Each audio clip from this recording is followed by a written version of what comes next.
Hello, hello, it's Lisa. I have a new camera stand that I wanted to try out, and I thought I'd show everyone this new journal I made and get your opinion on it. I feel like it's a little too big. You can see the frame, and it's really busting out. But this cover, I love it. I've had this kind of holographic mermaid fish scale kind of it was called Ribbon, that I got on sale at Hobby Lobby. I think they had 50% off, and I got this there, and I've had it for a couple years. I've been hoarding it, and I wanted to make this cover. Finally got around to it. All the stars lined up, I guess. I recently got a mold so I could make these kind of shells and things for the cover. This was some netting I had. I used Tim Holtz. It's the texture paste. I think it is the grit paste, like the Halloween one. So it kind of, I thought, looked like a moss or barnacles or something that I put on. Because this broke when I was kind of putting the spine together, so I put that on. I just thought it made some additional kind of texture, gave it that kind of mermaid feel, right? Gems and things like you would see in the sea after a shipwreck or something. And this is a travel journal. I have a Sizzix die, an old Sizzix die that I got, I don't know, probably 10 or 15 years ago now, that cuts out these journals, cuts out the spine. You cut two of these, and then you kind of string them together. I glue them together too. Well, this one, again, it's so full that it's not even really staying as closed as it probably should. So yeah, again, let me know what you think about how bulky this is, and if I should just make a new cover. One of the benefits of the travel journal in this layout is that it, if I can find the middle, here it is, that this is in with elastics. So taking these signatures out is really easy, putting them in and out. So I could take these out, put these in a different journal that's thicker, and then put some other kind of mermaid journal in here that isn't quite as bulky. I have to admit, when I was first making this, it didn't seem like it was so bulky. But of course, you know how these things go. It just feels like it gets thicker and thicker. And then when I finally had to put it together, it didn't want to close. But I'll show you what's in here. So the signatures, I made a master board. I covered the master board. This is napkin. And then I put some of this paint I have on there that's like an acrylic medium, kind of. I'd call it a matte acrylic medium with these chunks of glitter actually embedded in it, which I think is really cool. And I have a few different types of that, and you'll see that throughout. I sewed this yarn on. This is a different napkin. This is vellum that I can run through the printer, and this was this journal. You'll see a number of pages that look like this. This was a journal kit printout that I did, and I can run vellum through my printer. This is some old coffee dyed paper I made. Here's a dictionary page, and then I just printed like a journaling spot on there. I used some stencil and I think Tim Holtz Distress Mica through the stencil. And this is just washi tape. On this side, I have some acrylic paint, and this is a stamp. This is another, again, piece of paper sprayed through with sprays through the stencil. Here's a pocket, and this is where, you know, it starts to get thick. I have several things in the pocket.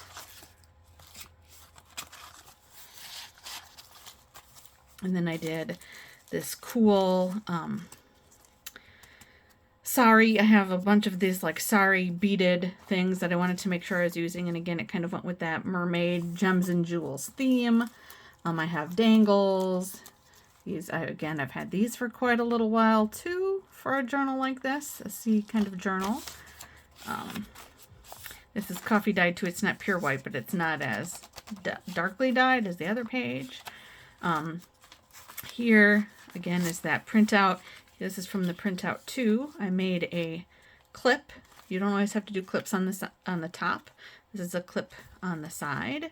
I also sewed on it and then clipped it on here because this paper is kind of dark for journaling on unless I use a white pen, which I could. And then here again is that glittery paint. This is just, I think, spritzed. Might be Lindy sprays that I sprayed on there. That's coffee dyed darker. It's got some texture to it. I think I had it on like a baking cooling sheet. This is from the Journal Kit 2. Again, just made it like a little, I think I ran this too small through the printer, and so it became a little smaller mini kind of journaling spot in this little tuck here. I really like this with that. And then in here, just some of the cards, and they're all covered with that glittery paint. A little bit of Lindy's spritzed on the cards. This is just a tuck spot sewn on the side and on the bottom. Here's another book page with a stamp on it. The book page with the coffee dyed paper so I can journal on it. Here's another piece of that sari lace, and on this side I stenciled. Here's another little dangle I made. This is actually the back of an envelope and the front of the envelope. So you can see this would be the window, the envelope window. And I used my jelly plate and stencils and things to get it like that. You can almost kind of see the envelope closure back there. And then I did this little flip so I could journal on that. And I put some stickers on there to make it interesting.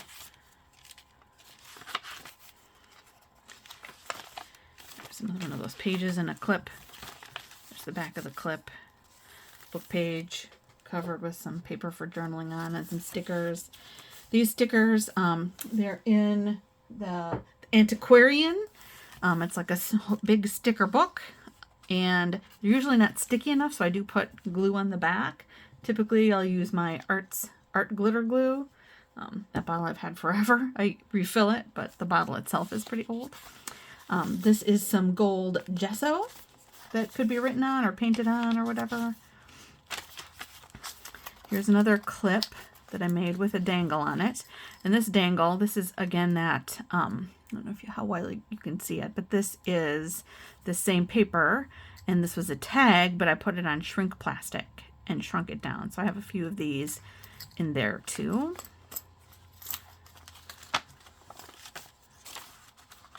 This is just a flip out journaling page. Right, here's some more little things. Here's the tag. This I think I made, oh yeah, this was a music page that I put napkin, or this was I think rice paper that had kind of a map and very nautical. And then on the inside, here's the music page again. Then I just put some other paper on so I could journal on it. Otherwise you can't really write on it. So the music paper is hard to write on. These envelopes I made with just an old aqua paper I had, and again this was actually, I did some spraying through the stencil, and then I used this paper to soak up. So this is kind of the reverse or the negative image from the stencil, which I like to do so that nothing goes to waste when it comes to those sprays. All right, here's the tag. Okay. Another book page painted and stamped on. This is a big piece of washi. I think that's graphic 45 washi. Coffee dyed. Right, that's the back of the vellum, and here's the back of that signature. Here's a new signature, a little bit different yarn that I sewed down just to make it some variety. Here, this is a piece of sari fabric too that I sewed on, and then I made a little clip. And on the back side, there's another envelope with just another little journaling piece in there. Coffee dyed paper. There's another little dangle. I think I got this out in like Wish or Temu or somewhere. It's like vintage paper. It's too big to make it as a page, so I just kind of put it in there in that tuck spot. Here's another one of those little shrink plastic dangles. I put that on a tag. And this is a library pocket. And here's the library card. I've been hoarding those for a while too, so I thought it was high time I started putting them in my journals. Book page, again, I use some stencils and the paint and stamps.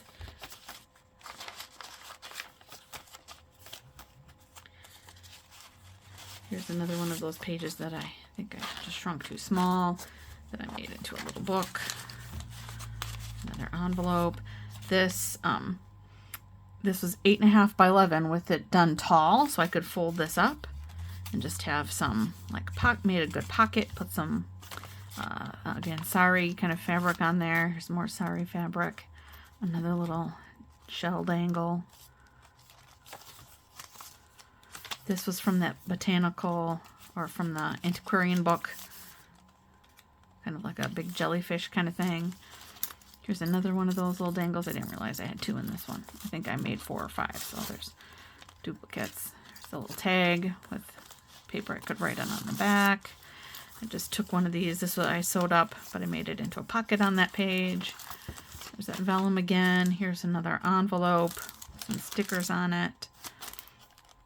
The inside of the envelope, and then the back with a sticker on it. Again, did this paint with my jelly plate. So I love using it for this, but you end up having to clean all the paint off of this cellophane. Sometimes that goes really well, sometimes it doesn't. It's all kind of in the timing. You don't want to do it when it's too wet. You don't want to do it when it's too dry. There's a science. I haven't quite figured it out, but I try to make those envelopes like that in a batch. Another journaling page with the painted. I colored this with my Tim Holtz Distress watercolor pencils, and then I did a little just water brush to kind of soften it up a little bit. Another pocket, tags and things in it. This makes the journal thick on the spine too. This is this kind of fringy stuff I had. It's actually much longer. I cut it down, and then I found out that it kind of frays once you cut it off the strip, so I had to make sure I sewed it in. Sometimes my sewing machine wasn't a huge fan of that, but I did get it to work. Here's another clip, another book page just with some stickers. There's the gold gesso. Lots of journaling pages kind of in a row in that one. This, I think I actually ended up putting the the cover upside down compared to the pages, but you know, what can you do? It's more important to have the rest of the pages right side up, so we just went with it. Here's the last signature. This is a 3 signature book. Here's some more tags. Another painted book page. Here's that's a clip. I actually made this big one, the clip, which I don't usually do, but I thought that was kind of cool. And then this is just clipped on. This kind of folds out. Here's another envelope, again, with some stickers on it.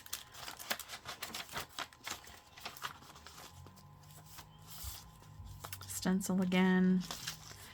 Sari fabric. It's a little dangle. I would like to have kind of, there we go, hanging down a little better. There's that vellum again. I did a sheet for each page. Just put some washi on there just for fun. This was that printout, and then I used a stencil, and this is Crackle Paste, Tim Holtz Crackle Paste Translucent, and then I put the Tim Holtz embossing glaze on there, so you can kind of see through it. It gets this kind of stained glass look. It's probably better on like a book page where you don't have all that pattern, but I wanted to give it a try. Here's the envelope. You can kind of sadly see the address on the back there. Probably could use a sticker or more paint or something. This is a clip I made, and then it has the little dangle of the shrink plastic. This one I think is thick enough I could probably write on the top. Another little pocket with things in there, including a little envelope.